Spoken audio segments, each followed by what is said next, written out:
दोस्तों, यूनिवर्स के बारे में जानना और इसे समझना हालांकि कठिन है, लेकिन फिर भी हम इसके कई रहस्यों को समझने का प्रयास करते ही हैं। इसमें कुछ घटनाएं तो ऐसी होती है कि जिनके बारे में जानने और समझने के लिए ही कई वर्षों लग जाते हैं, जबकि कुछ पल भर में ही समझ आ जाती है। और आज की इस वीडियो में हम सूर्योदय व सूर्यास्त के बारे में जानेंगे कि आखिर इनके पीछे का वैज्ञानिक कारण क्या है।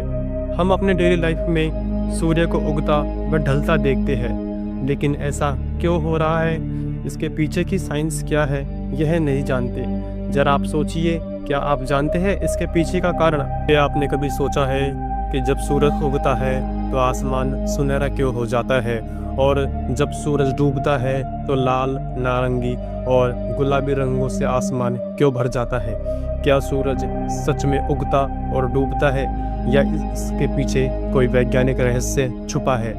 सूरज न तो उगता है और ना ही डूबता है। असल वजह है हमारी पृथ्वी की गति। पृथ्वी अपने अक्ष पर पश्चिम से पूर्व की ओर घूमती है। इसी घुमाव की वजह से हमें ऐसा लगता है कि सूरज पूर्व दिशा से निकलता है और पश्चिम में डूब जाता है। एक पूरा घुमाव पूरा करने में पृथ्वी को लगभग 24 घंटे लगते हैं। इसी वजह से हमें दिन और रात का अनुभव होता है। दोस्तों, आप जानते हैं कि सूर्योदय कैसे होता है? जब पृथ्वी घूमते घूमते किसी जगह को सूरज की रोशनी की तरफ ले आती है तो वहाँ सूर्योदय होता है। सूर्योदय के समय सूरज क्षितिज के पास दिखाई देता है। उस समय सूरज की रोशनी को पृथ्वी के वातावरण की लंबी दूर परत से गुजरना पड़ता है। इसी वजह से आसमान में खूबसूरत लाल और नारंगी रंग दिखाई देने लगते हैं। अब दोस्तों, समझते हैं कि सूर्यास्त कैसे होता है। जैसे जैसे पृथ्वी घूमती रहती है, एक समय ऐसा आता है जब हमारा स्थान सूरज की रोशनी से दूर होने लगता है।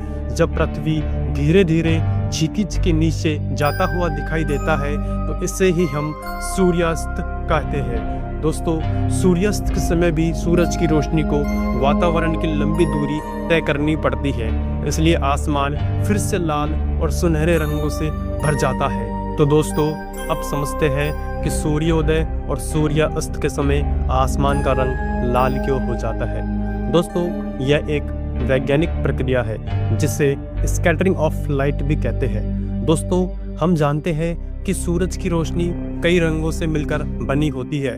नीली रोशनी छोटी तरंग दैर्ध्य वाली होती है, जबकि लाल रोशनी अधिक तरंग दैर्ध्य वाली होती है। इसी कारण दोस्तों, नीला रंग ज़्यादा बिखर जाता है, जबकि लाल रंग कम बिखरता है। दोस्तों, लाल रंग के कम बिखरने के कारण ही यह हमें दूर तक दिखाई देता है, जिसके कारण हमें ऐसा लगता है कि सूर्योदय व सूर्यास्त के समय आसमान लाल रंग का दिखाई देता है। दोस्तों, अब इसके कुछ अमेजिंग फैक्ट के बारे में जानते हैं कि पृथ्वी पर हर जगह सूर्योदय और सूर्यास्त का समय अलग अलग होता है।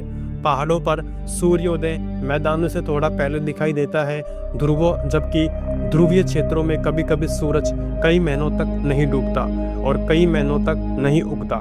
इसे मिडनाइट सन और पोलर नाइट भी कहा जाता है। दोस्तों, हम सब यह तो जानते ही हैं कि हर दिन होने वाला सूर्योदय और सूर्यास्त असल में प्रकृति का एक अद्भुत विज्ञान और खूबसूरत नज़ारा है। तो इसलिए अगली बार जब आप सूर्योदय और सूर्यास्त देखो तो याद रखो कि यह सिर्फ एक दृश्य नहीं, बल्कि पृथ्वी की गति और प्रकाश का जादू है। अगर आपको ब्रह्मांड और विज्ञान से जुड़ी ऐसी ही रोचक बातें पसंद है तो वीडियो को लाइक करें, चैनल को सब्सक्राइब करें और बेल आइकन ज़रूर दबाएं, और कमेंट में बताएं कि आपको ये वीडियो कैसे लगे। तो मिलते हैं नेक्स्ट वीडियो में। धन्यवाद।